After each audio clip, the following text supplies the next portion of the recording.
Good evening to all. आज हमारी साझेदारी की या साझेदारी का चैप्टर नंबर 3। ठीक, तो यहाँ पर हम लेंगे चैप्टर 3।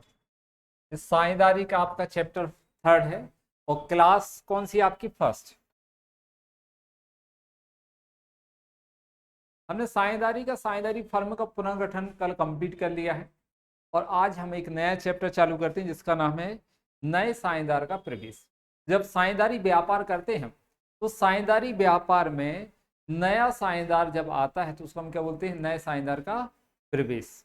तो यहाँ पर क्या होगा, कुछ रूल्स हैं, है ना। किस धारा के अंतर्गत हम किसी साझेदारी फर्म में किसी अन्य व्यक्ति को साझेदार बना सकते हैं या उसके क्या नियम है, क्या परिभाषा, पहले हम उसको देख लेते हैं। तो देखो क्या है, साझेदारी संलेख के अनुसार किसी व्यक्ति को फर्म में साझेदार बनाया जा सकता है। उन्होंने बोला संलेख में जो लिखा है उस संलेख के अनुसार हम किसी भी व्यक्ति को फर्म में साझेदार बना सकते हैं, लेकिन क्या है, और साझेदारी संलेख के अभाव में भारतीय साझेदारी अधिनियम 1932 की धारा 31 उपधारा 1 के अनुसार ने बोला है साझेदारी संलेख के अभाव में भारतीय साझेदारी अधिनियम 1932 की धारा 31 उपधारा 1 के अनुसार विद्यमान सभी साझेदार, जितने भी साझेदार उसके अंदर हैं वो कहलाते हैं विद्यमान साझेदार। ठीक है, जैसे कि हम मान लेते हैं कि एक साझेदारी फर्म है, ठीक है, आपकी पार्टनरशिप फर्म। इस साझेदारी फर्म में 3 साझेदार हैं, ए बी और सी।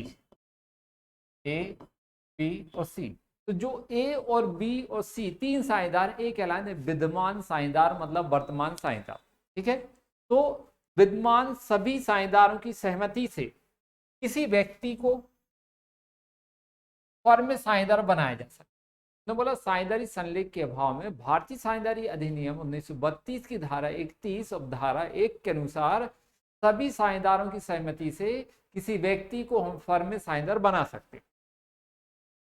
वैधानिक स्थिति, जब मान लेते यहाँ पर एक नया व्यक्ति है डी और उसको हम साझेदार बना रहे हैं, तो उसकी वैधानिक स्थिति क्या होगी, फर्म में उसकी डी मतलब नए साझेदार की वैधानिक स्थिति क्या होगी। तो देखो क्या लिखा हुआ है, अधिनियम की धारा 31(2) के अनुसार नए साझेदार प्रवेश की तिथि के पूर्व के फर्म द्वारा किए गए कार्यों के लिए उत्तरदायी नहीं होगा।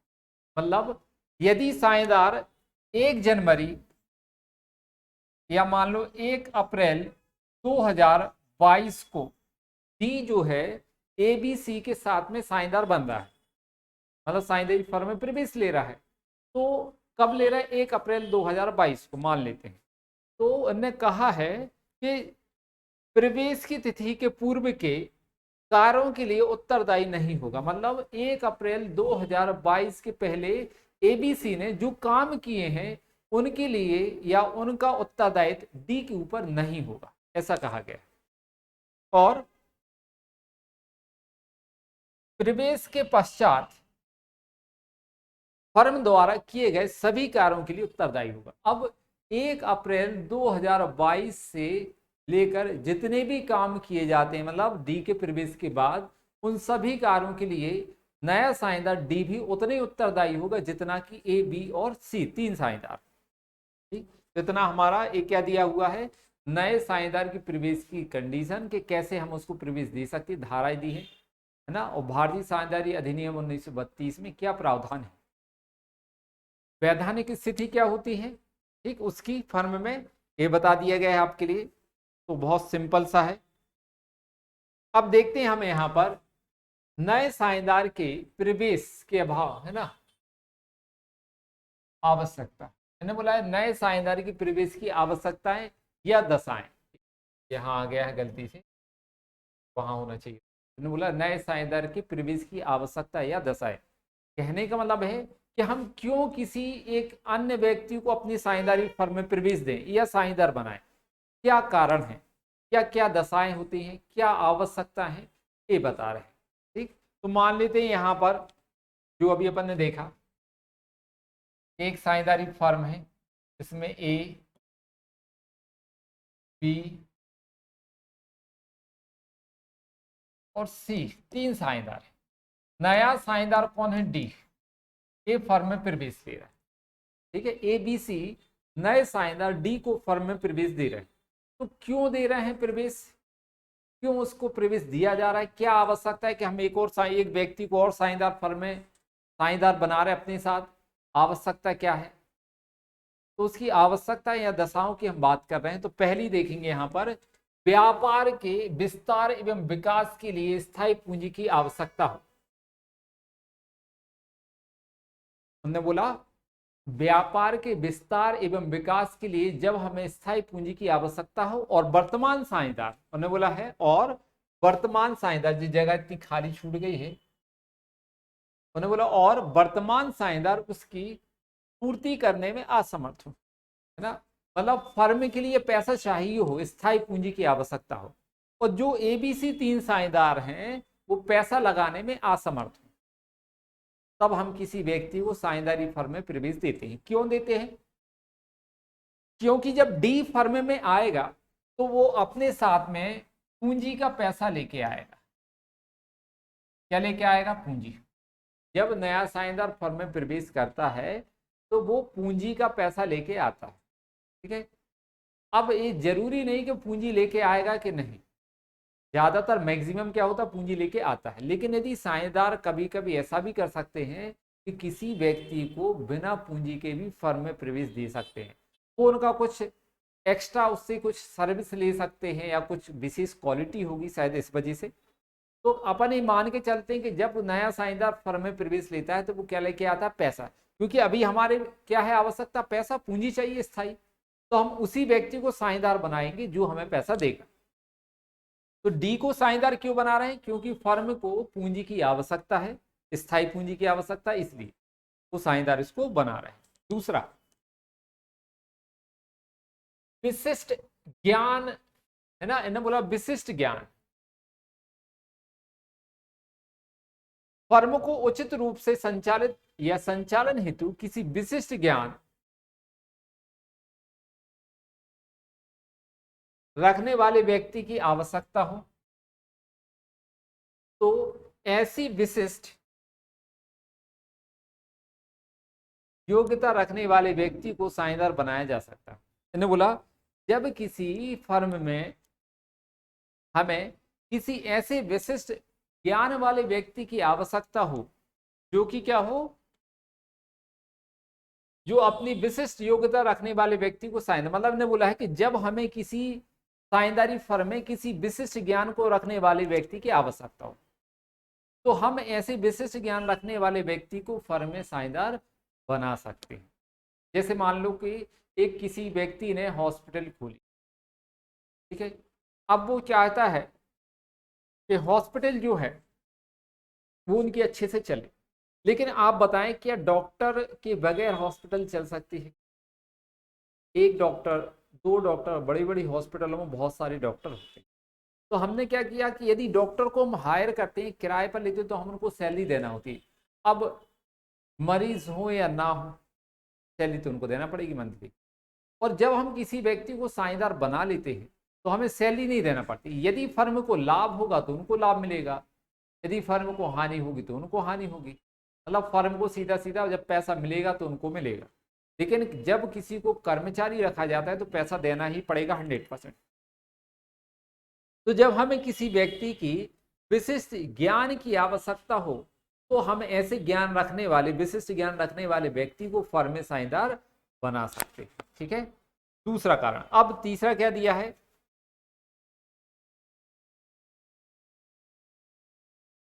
जब साझेदारी फर्म को किसी प्रभावशाली व्यक्ति की आवश्यकता हो, जब फर्म को किसी प्रभावशाली व्यक्ति की आवश्यकता हो जो फर्म को राजनीतिक, असामाजिक सुरक्षा प्रदान करे, है ना, तो भी हम किसी व्यक्ति को फर्म में साझेदार बना सकते हैं। अब ऐसे कैसे ने बोला है, देखो हमें यहां पर लेते हैं थोड़ी देर के लिए।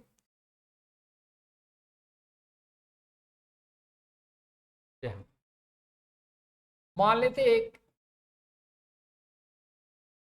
साझेदारी फर्म जिसमें एक तीन साझेदार हैं, ए, बी,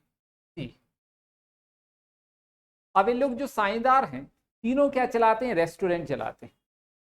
तीनों क्या चला रहे हैं, आपका रेस्टोरेंट चलाते हैं। लेकिन यहां पर रेस्टोरेंट में क्या हुआ,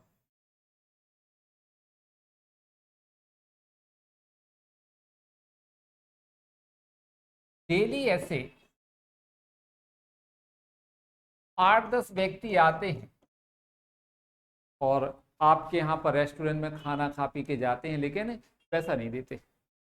एक दो बार आपके बी साझेदार ने, सी साझेदार ने इन लोग से मांगा, पैसा मांगा, तो उनको पैसे के बदले 2-4 थपाड़ा और मिल गए इन सभी व्यक्तियों से। मतलब पैसा तो उन्होंने दोबारा फिर मांगा भी नहीं कभी। क्यों? क्योंकि इनसे कौन बिद रहा है, रोज के रोज आ रहे हैं। यदि आप रोज रोज करोगे तो आपका बिजनेस नहीं चलेगा।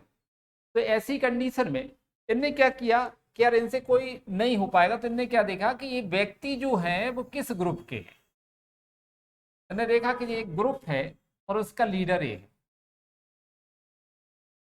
तीनों गए और इस व्यक्ति से संपर्क किया। उन्होंने शिकायत नहीं की कि आपके व्यक्ति आते हैं हमारे यहाँ खा पी के चले जाते हैं, उन्होंने कुछ नहीं। उन्होंने बोला सर आप एक काम करें, समाज में आपकी रेपुटेशन, आपसे व्यक्ति डरते हैं और हम चाहते हैं कि हमारे यहाँ पर रेस्टोरेंट जो हमने खोला है उसके संरक्षक आप बन जाए। मतलब यदि हमें किसी प्रकार की ऐसी समस्याएं आती हैं तो आप उसको हैंडल करेंगे और हमारे साथ में आप पार्टनर बनेंगे तो आपका भी नाम होगा, मतलब आपकी भी एक अच्छी मार्केट में छवि बनेगी। आपको कोई पैसा लगाना नहीं है, आप तो सिर्फ हमारे साथ में क्या बन जाए, पार्टनर। 1 घंटे आधा घंटे जब भी आपको टाइम मिले आप तो आके बैठ जाओ। अब आपने इनको बता दिया ऐसा, ये भी तैयार हो गए कि बिना पैसे के लिए हमें यहाँ पर मिले हैं, बैठने के लिए हम पार्टनर बन रहे हैं। ये आ गए, इनकी भी एक कुर्सी डल गई साझेदार के रूप में और यहाँ पर बैठे। लेकिन जब ये लोग आए, इनके आदमी 8-10 लोग आए और इन्होंने देखा कि भाई हमारे यहाँ पर बॉस बैठे हैं, ठीक, इन्होंने देखा कि हमारे बॉस बैठे, तो जी बॉस के पास मिलने गए और बॉस के पैर पड़े। पूछा सर आप कैसे? ने बताया कि जी यहाँ पर हम पार्टनर हो गए और अब यहाँ से संरक्षक का काम कर रहे हैं। मतलब कोई भी यदि इस तरीके की असामाजिक घटनाएं होती तो उनको संभालने का काम हमारा, हम संरक्षक हैं यहाँ। ये 8-10 व्यक्ति जो थे वो वापस रिटर्न हो गए अपनी जगह पे, वापस चले गए। क्या हुआ, डेली इस फर्म का 8-10 व्यक्ति खाना पीना खा के जाते, कितना लॉस हो रहा था। अब इनने क्या किया, इसको पार्टनर बना लिया इनके बॉस को, तो अब उनका तो रुक गया, साथ में ऐसे और भी व्यक्ति रुक गए इनके साथ। मतलब हमें कैसे चाहिए पड़ता है एक की पर्सन मतलब प्रभावशाली व्यक्ति।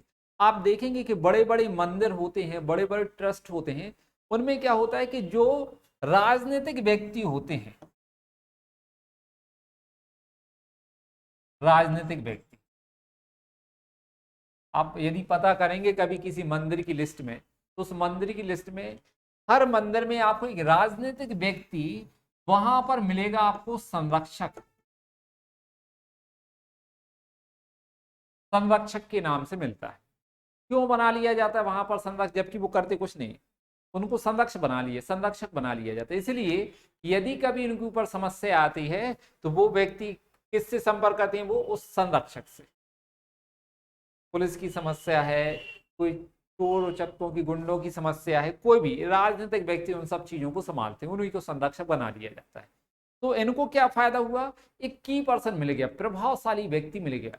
तो जब हमें किसी की पर्सन या प्रभावशाली व्यक्ति की आवश्यकता हो तो भी हम उस व्यक्ति को फर्म में क्या बना सकते हैं, साझेदार बना सकते हैं। यही इस पॉइंट में समझाया गया है। देखो, जब फर्म को किसी प्रभावशाली व्यक्ति की आवश्यकता हो, जो फर्म राजनीतिक सामाजिक सुरक्षा प्रदान करे, जो फर्म को क्या प्रदान करता हो, राजनीतिक और सामाजिक सुरक्षा प्रदान करता हो, तो ऐसे व्यक्ति को हम फर्म में क्या बना लेते हैं, साझेदार बना लेते हैं।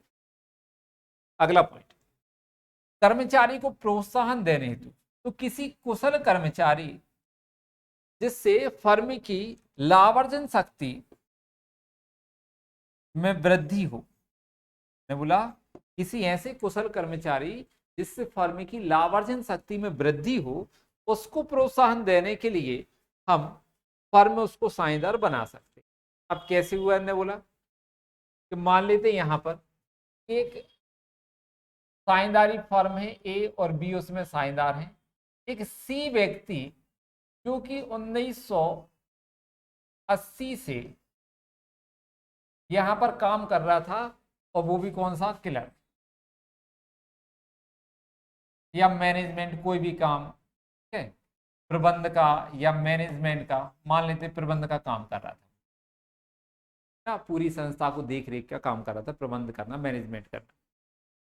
कब से कर रहा, 1980 से कर रहा था ये मैनेजमेंट का काम। आज सन 2022 इस व्यक्ति की मेहनत से संस्था का बहुत ज्यादा विकास और विस्तार हुआ। तो ए और बी चाहते हैं कि इस व्यक्ति की हमारे जैसी मेहनत इस फर्म में लगी हुई है, भला ये हमारा कर्मचारी है, इसकी यदि हम सैलरी बढ़ा देंगे तो शायद इसको उतना अच्छा पारिश्रमिक नहीं कहलाएगा, क्योंकि मौद्रिक पारिश्रमिक से ज्यादा अच्छा माना जाता है सम्मान का पारिश्रमिक। तो वो उन्होंने क्या बोला कि इस व्यक्ति को, जो प्रबंध का काम कर रहा था, मतलब यहाँ पर कर्मचारी था, उस कर्मचारी को उसके अच्छे काम की सर्विसों के प्रतिफल के रूप में उनने इसको क्या बना लिया अपने साथ में, सी को फर्म में साझेदार। और साझेदार जो होता है वो फर्म का मालिक कहलाता है। क्या कहलाता है, मालिक। मतलब व्यक्ति देखो कर्मचारी से कहां बन गया, मालिक। क्यों बनाया, क्योंकि उसकी जो इतनी 40 साल 42 साल की सर्विसेज थी वो कैसी थी, पूरी फर्म को समर्पित थी, और फर्म को उससे लाभ हो रहे थे। तो उसके बदले इस कर्मचारी को प्रोत्साहन देने के लिए उसको क्या बना लिया गया, साझेदार। तो साझेदारी फर्म में ऐसा भी साझेदार कर सकते हैं किसी कर्मचारी को, है ना, प्रोत्साहन देने के लिए, उसके अच्छे कामों के प्रोत्साहन के लिए उसको फर्म में साझेदार बनाया जा सकता है। ठीक है, तो ये आपकी अगली कंडीशन थी, कौन सी, चौथी कंडीशन। आगे देखते हैं अपन।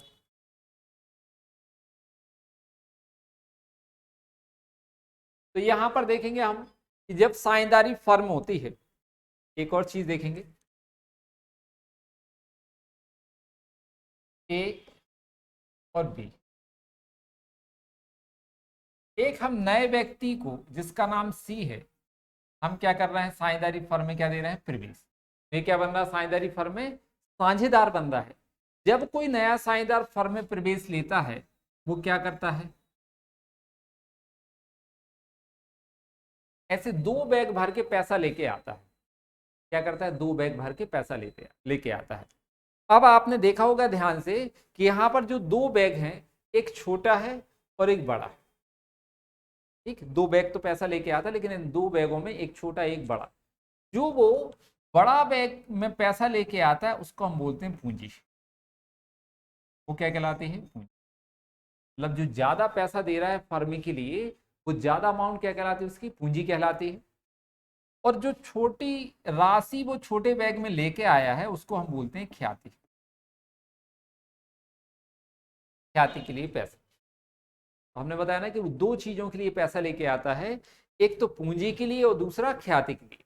जब कोई नया साझेदार फर्म में प्रवेश करते समय फर्म को पूंजी के रूप में जो पैसा देता है, वो उस पूंजी से उसका फर्म में क्या होता है, संपत्तियों और दायित्वों पर अधिकार। फर्म की जितनी भी संपत्ति हैं उन संपत्ति में उसका अधिकार हो जाता है।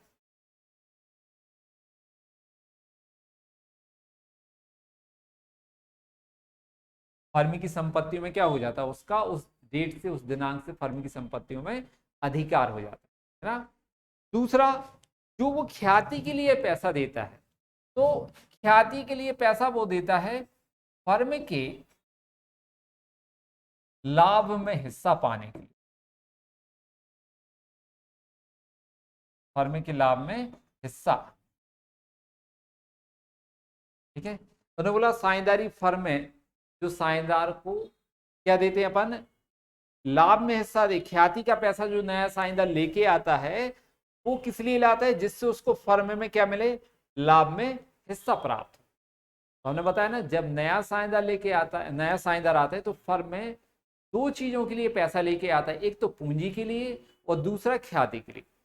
जब वो पूंजी के लिए पैसा देता है तो उससे क्या मिलता है उसको, साझेदारी फर्म की जो संपत्तियां हैं उसमें उसका अधिकार हो जाता है। कि मान लो आज से जब नया साझेदार फर्म में प्रवेश कर रहा है, तो यदि फर्म की एक कार है, है। तो अभी इस कार में ए, बी और सी, अभी दो बैठते थे ए और बी, लेकिन अब तीनों बैठेंगे, ए बी सी तीनों व्यक्ति उस कार में बैठ के जाएंगे, क्योंकि अब ये भी साझेदार हो गया, इसने भी पूंजी दे दिया। तो पूंजी का जो पैसा वो संपत्ति में हिस्सा प्राप्त करने के लिए, मतलब अधिकार प्राप्त करने के लिए होता है। तो अब उतना ही अधिकार इस कार पे सी का भी है जितना ए और बी का। तो अब जहां ए और बी कार से घूमने जाएंगे वहां सी भी जा सकता है, ए और बी मना नहीं कर सकते। तो फर्म में संपत्ति में हिस्सा प्राप्त करने के लिए नया साझेदार पूंजी के रूप में पैसा देता है, और फर्म के लाभों में हिस्सा प्राप्त करने के लिए नया साझेदार ख्याति के लिए पैसा देता है। कौन सी? ख्याति के लिए पैसा लाता है। ख्याति क्या होती है आपको हम पिछले चैप्टर में बता चुके हैं, फर्स्ट चैप्टर में बताया था हमने आपके लिए, ठीक। पूरा इसका एक अपन ने ट्रीटमेंट, पूरा क्वेश्चन भी सॉल्व किए थे, मेथड भी बताई थी। आगे अपन देखते हैं। तो जब कोई साझेदार फर्म में प्रवेश करता है तो पुराने साझेदार जो हैं ए और बी, इन साझेदारों को अपने लाभ में से कुछ हिस्सा त्याग करना पड़ता है, तब जाके बी को मिलता है, सी को, नए साझेदार को मिलेगा। तो क्या बोला हमने कि जब कोई नया साझेदार फर्म में प्रवेश करता है तो पुराने साझेदारों को अपने लाभ में से कुछ हिस्सा त्याग करके नए साझेदार को देना होता है। जरूरी नहीं कि सभी दें, हो सकता है कोई एक साझेदार भी दे दे, ठीक, हो सकता है सभी मिलके थोड़ा थोड़ा करके उसको दे दें, ठीक। तो ऐसी कंडीशन है आती। हमें क्या देखना है कि जब नया साझेदार फर्म में प्रवेश करता है तो नए लाभ हानि अनुपात निकाला जाता है। यहां पर क्या निकालते हैं हम? नया लाभ हानि अनुपात, ठीक। उसमें हमें त्याग अनुपात की गणना करना पड़ती है, क्योंकि पुराने साझेदारों द्वारा त्याग किया जाता है। तो कुछ सवाल हम यहां पर करेंगे त्याग अनुपात से संबंधित। देखो हमारे पास सवाल दिया हुआ है, आवासा तीन साझेदार हैं जो कि लाभ हानि को 6/14, 5/14 और 3/14 के अनुपात में बांटते हैं। उन्होंने दा को नया साझेदार बनाना तय किया तथा उसका हिस्सा 1/8 निश्चित किया गया। पुराने साझेदारों का पुराना अनुपात ही कायम रहा, सब साझेदारों का नवीन लाभ हानि अनुपात अनुपात और त्याग अनुपात बताइए। देखो अब यहां पर क्या है, एक खास बात, पुराने साझेदारों का पुराना अनुपात ही कायम रहा, ये इंपॉर्टेंट बात है। इन्होंने बोला है कि हम नए साझेदार को, देखो आबासा तीन साझेदार है, नया साझेदार कौन है? दा। इन्होंने बोला, आबासा बोल रहे हैं कि हम दा को साझेदार तो बनाएंगे, लेकिन हमारा अनुपात वही रहेगा जो पहले, मतलब हमें जिस अनुपात में लाभ पहले मिल रहा था हम उसी अनुपात में लाभ लेंगे। तो ऐसी कंडीशन में जब पुराने साझेदारों के पुराने अनुपात कायम रहते हैं तो हम क्या करते हैं, सबसे पहले नए साझेदार को दे देते हैं, और बचा हुआ लाभ हम पुराने साझेदारों को पुराने अनुपात में बांट देते हैं। ये हमें ट्रीटमेंट होता है इस तरीके के सवालों को करने का। क्या बोला हमने कि जब पुराने साझेदारों के पुराने अनुपात ही कायम रहना है तो ऐसी कंडीशन में सबसे पहले हम नए साझेदार को उसका भाग दे देंगे, और शेष जो भाग बचा है उसको पुराने साझेदारों को पुराने अनुपात में हम बांट देते हैं।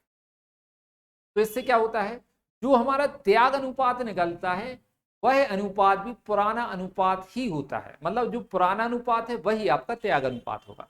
मान लीजिए आपसे यदि सवाल में पूछ लिया जाए इसी क्वेश्चन में कि इसका त्याग अनुपात क्या होगा, मतलब ऑब्जेक्टिव क्वेश्चन दे दिया जाए कि इसका त्याग अनुपात क्या होगा, तो आपको पूरा सवाल सॉल्व करने की जरूरत नहीं है, सीधा आंसर आप बता देंगे कि 6:5:3 इसका त्याग अनुपात होगा। देखो ये लिखा भी है ये, लेकिन होगा कब आप ध्यान रखें, पेपर हॉल में ऐसे ट्रिकी क्वेश्चन दे सकते हैं आपको ऑब्जेक्टिव में, इतनी बड़ी कथा लिख दी जाए और आप सॉल्व करके मान लो आंसर भी निकाल लेंगे, लेकिन आपका समय खराब हो जाएगा 5 से 6 मिनट, जबकि 1 सेकंड का आंसर होता है इसका कि जब पुराने साझेदारों के पुराने अनुपात कायम होते हैं तब पुराना अनुपात ही इसका त्याग अनुपात होता है, इसलिए 6:5:3 इसका त्याग अनुपात होगा। अब अपन इसको प्रूव करते हैं, ठीक है। तो यहां पर हम सॉल्व करेंगे, लिखेंगे हम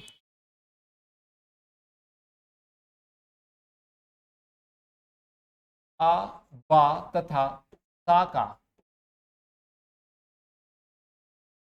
पुराना लाभ हानि है।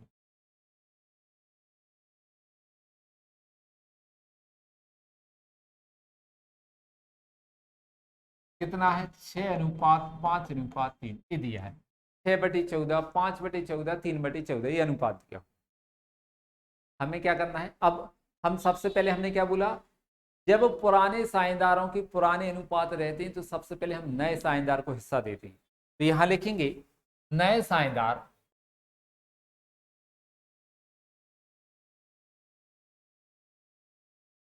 दा का भाग, कितना भाग है दा का 1/8। देखो ये लिखा हुआ 1/8। ठीक है, पुराने साझेदारों का अनुपात दिया है, नए साझेदार का हिस्सा दे दिया है। अब हमें क्या करना है, सबसे पहले हम नए साझेदार को देंगे, ठीक, और बचा हुआ भाग हम शेष साझेदारों में पुराने अनुपात में बांट दें। तो देखो यहां लिखेंगे हम दा को 1/8 भाग देने के बाद शेष, आप इसको शॉर्टकट तरीके से ही शेष निकालें, ठीक है। इसकी मैथ्स के भी तरीके होते हैं, लेकिन आप हमेशा शॉर्टकट तरीके से निकालें, क्योंकि बोर्ड में आपके पास एक क्वेश्चन को सॉल्व करने में 5 से 6 मिनट मिलते हैं टाइम के अकॉर्डिंग। जितना पेपर आता है उसके अकॉर्डिंग आपको एक क्वेश्चन 6 मिनट से ज़्यादा का नहीं मिलता है। तो आप इसको शॉर्ट में ही करें, और जो हम कर रहे हैं वो सही है, इसमें कोई भी गड़बड़ नहीं, आपके कोई भी मार्क्स नहीं कटेंगे। कैसे निकालते वो देखेंगे हम, कि दा को 1/8 भाग देने के बाद शेष कितना बचेगा। तो देखो क्या करना है, नीचे हर में कितना दिया हुआ है, हर में कितना दिया है 8, कितना लिखा है 8, ऊपर कितना लिखा है 1, ठीक। तो हम कितना, एक में कितना जोड़ दें कि वो हर मतलब 8 के बराबर हो जाए। एक में ऊपर अंश में कितना दिया 1, और हर में कितना दिया है 8, तो हमें 1 को 8 के बराबर करना है। तो हम एक में कितना जोड़ दें कि वो 8 के बराबर हो जाए। तो देखो क्या करेंगे, 8 में से 1 घटा देंगे तो कितना बचेगा 7। मतलब यदि हम 7 8 एक में 7 जोड़ देंगे तो काय के बराबर हो जाएगा 8 के। तो यहां पर ऊपर लिख देंगे हम 7 और नीचे लिख देंगे 8। ये क्या बचा आपका शेष, मतलब नए साझेदार दा को 1/8 भाग देने के बाद शेष कितना बचेगा 7/8। ये चीज आप बहुत अच्छे से समझ लें, शेष निकालने वाली बहुत काम में आने वाली चीज है, आपके आगे बहुत सारे सवालों में मिलेगा, वहां हम स्पीड बढ़ा देंगे क्योंकि। तो यहां पर देखो क्या, फिर से दा को 1/8 भाग देने के बाद शेष कितना बचा 7/8। कैसे आया, हमने आपको बताया ना, एक में कितना जोड़ दें कि वो 8 हो जाए। तो एक में हम 7 जोड़ेंगे तब 8 होगा, तो ऊपर कितना लिख देंगे 7, नीचे क्या लिख देंगे हम 8। तो ये आ गया आपका शेष भाग। अब कुछ नहीं करना है, हमें पुराने साझेदारों को इस भाग को जो बचा हुआ है पुराने अनुपात में बांटना है। तो हम यहां पर लिखेंगे आ का नया भाग, ठीक। आ को पहले कितना मिलता था उतना ही मिलेगा, तो कितने का शेष का मतलब 7/8 का, पहले कितना मिलता था जी लिखा 6/14, तो कितना मिलेगा 6/14 ही मिलेगा, लेकिन काय का मिलेगा शेष का। अब हम इसको क्या करते हैं, का मतलब क्या होता है गुणा, तो जब भी गुणा हो तो ऊपर का ऊपर और नीचे का नीचे, का मतलब क्या होगा गुणा। तो गुणा कैसे करेंगे हम, ऊपर का ऊपर और नीचे का नीचे। तो यहां पर गुणा कर दो 6 7 42 भाग 14 8 112, आ जाएगा 14 8 112। ऐसे निकालेंगे हम बा का नया भाग, इसको भी शेष का मिलेगा। तो 7/8 का पहले कितना मिलता था बा को 5/14, तो 5/14 मिलेगा इसको। 7×5 का मतलब क्या होता है गुणा, तो गुणा कैसे करेंगे ऊपर का ऊपर और नीचे का नीचे। तो 7×5 तो 14 8 112, ठीक। यहां लिखेंगे हम सा का भाग, सा का नया भाग, तो 7/8 इसको भी शेष का मिलेगा। 7/8 का कितना 3/14, तो 7 3 21, 14 8 112, ठीक है। तो क्या आ गया आपका इनका अनुपात आ गए। हम यहां लिखेंगे आ बा सा तथा दा, अब दा भी आ गया ना, का नया अनुपात। आ बा सा तथा दा का नया अनुपात। तो आ का कितना है 42/112, दूसरे का कितना है 35/112, तीसरे का 21/112 और चौथा दा का कितना निकाला आपने 1/8। ठीक है, दा का कितना है देखो 1/8। तो हमें क्या करना पड़ता है, सभी के हर समान, पहले वाले में 112 है, दूसरे में भी 112 हर है, तो तीसरे में भी 112 है, तो चौथा जो दा है उसमें 8 की जगह 112 होना चाहिए। तो हम 8 में कितने का गुणा कर दें कि 112 हो जाए। तो देखो ऊपर आपने देखा ही है 14 का गुणा किया था, 14 112। तो हम यहां पर क्या करेंगे 14 का गुणा ऊपर करेंगे और 14 का नीचे। ठीक है, तो यहां पर आ जाएगा आपका 42/112, 35/112, 21/112, 14/112। ठीक है, ये है आपके 42, 35, 14 और 21, सबके बटे में 112। अब सबके हर समान हो गए हैं, तो क्या करेंगे हम हर को अलग कर देंगे। कितना बचेगा 42, 35, 21 और 14, ये बचे आपके।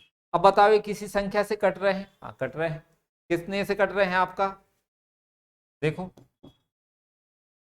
42 नहीं कट रहा, कट जाएगा 7 से, है ना। 7 छंग 42 कट गया, 7 पना 35 ये भी कट गया, 7 3 21 ये भी कट गया और 7 दूनी 14 ये आ गया। कौन सा आ गया आपका नया अनुपात। अब यदि आप ध्यान से देखोगे तो 6 5 3 पूरे पिछले वाले आप आशा के देखो कितना आ रहा 6 5 3, और पहले भी कितना था 6 5 3 आ रहा ना। तो इसमें एक कंडीशन है कि जब पुराने साझेदारों के पुराने अनुपात कायम रहे, तो ऐसी कंडीशन में हम सबसे पहले नए साझेदार को दे देते हैं और बचा हुआ भाग मतलब शेष भाग को हम पुराने साझेदारों को पुराने अनुपात में बांट देते हैं। ठीक है, तो ये आपका नया अनुपात। अब हमें निकालना इसी में त्याग अनुपात, तो हम लिखेंगे त्याग अनुपात। तो त्याग अनुपात बराबर क्या होता है, इसका फॉर्मूला हम आपको पिछली क्लास में मतलब पिछले चैप्टर में बताया है, पुराना अनुपात माइनस नया अनुपात, ये होता है आपका त्याग अनुपात। यहाँ लिखेंगे हम पुराना अनुपात माइनस नया अनुपात। ठीक है, आपका त्याग अनुपात, पुराना अनुपात माइनस नया अनुपात। तो पहले हम किसका निकालेंगे आ का त्याग। आ का पुराना भाग था 6/14, इसमें से माइनस कर दो नया अनुपात। देखो नया कितना है ये 6/, इन सबका टोटल कितना आएगा 16, 6 5 11 3 14 और 2 16। यहाँ पर माइनस करेंगे 6/, इनका लघुत्तम 14 और 16 का लघुत्तम। तो गुणा करके ले लो आप, तो टेंशन मत लो, सीधे सीधे क्या कर दो आप गुणा। तो कितना आ जाएगा